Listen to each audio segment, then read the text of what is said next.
So this is the dashboard where you have all the processes. As I mentioned that there are two users. One is an individual who can book a reservation at the hotel. Other is through corporate. So the first process would be to register that individual into the system if he is the first time user.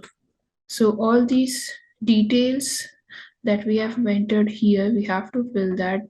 The most important required field here would be the mobile number because that is used to track any reservation at the hotel.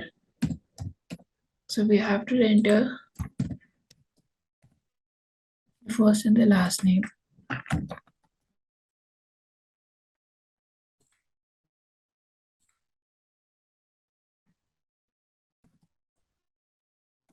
Now the rest of the details like get over the email are not required in the system. We have not kept that.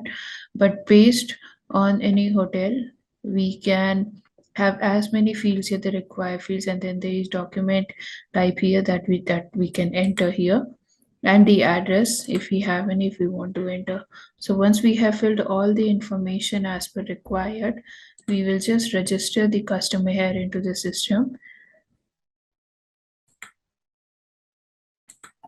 And I can see at the front level that my individual that I have registered here is visible on this front level.